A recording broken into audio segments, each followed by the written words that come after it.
श्रीमद्भागवत महापुराण नवम स्कंध कथा वाचन। श्री गणेशाय नमः। श्री हरि ओम।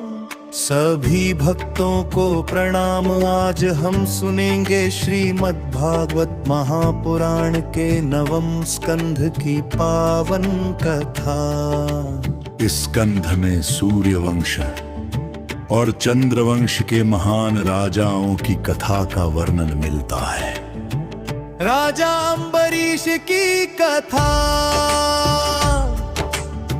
प्राचीन समय में राजा अम्बरीश बहुत महान और धर्मात्मा राजा थे।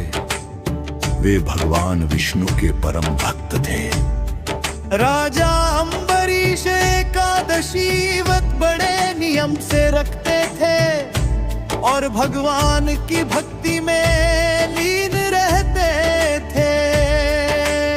एक बार उन्होंने द्वादशी के दिन व्रत खोलने का संकल्प लिया।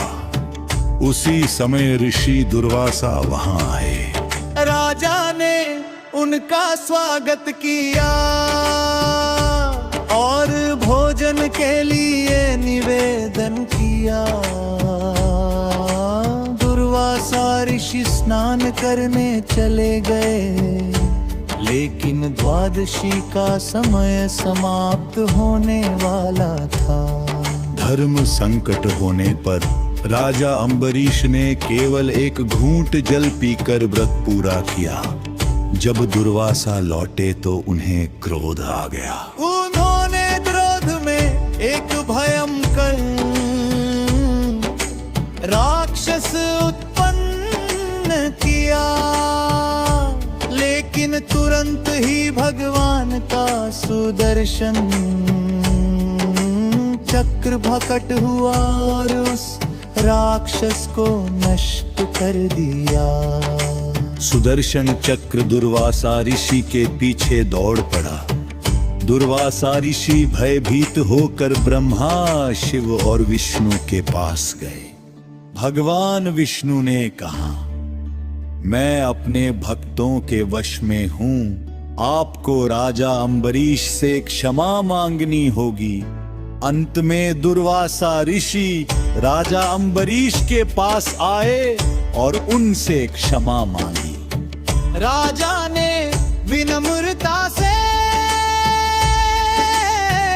उन्हें क्षमा कर दिया। सूर्यवंश की कथा। नवम स्कंध में सूर्यवंश के महान राजाओं का वर्णन है। इसी वंश में आगे चलकर भगवान श्री राम का अवतार हुआ। सूर्यवंश के प्रमुख राजा राजा सगर,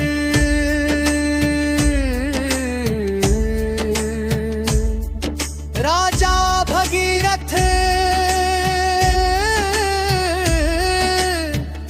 राजा दिलीप, राजा रघु, राजा दशरथ।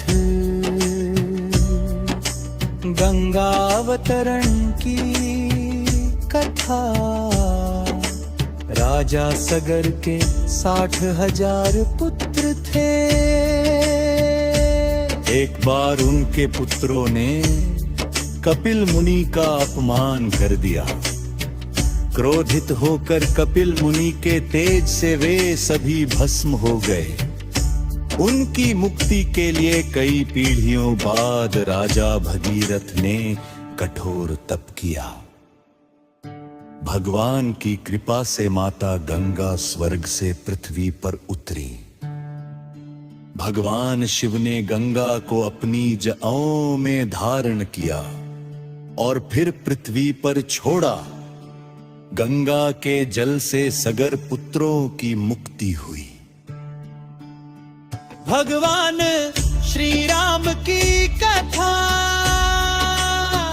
नवम स्कंध में भगवान श्री राम के अवतार का भी वर्णन मिलता है। अयोध्या के राजा दशरथ के यहाँ भगवान विष्णु ने राम के रूप में जन्म लिया। भगवान राम ने धर्म की स्थापना के लिए अनेक लीलाएं की। विश्वामित्र के साथ राक्षसों का वध, माता सीता से विवाह, वनवास, रावण का वध, अयोध्या में राम राज्य।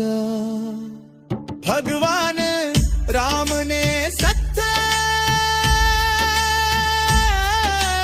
धर्म और मर्यादा का पालन कर संसार को आदर्श जीवन का मार्ग दिखाया। नवम स्कंध का संदेश। नवम स्कंध हमें सिखाता है सच्ची भक्ति से भगवान प्रसन्न होते हैं। क्षमा और विनम्रता महान गुण है। धर्म का पालन जीवन का सबसे बड़ा कर्तव्य है। बोलिए श्री रामचंद्र भगवान की जय। श्रीमद् भागवत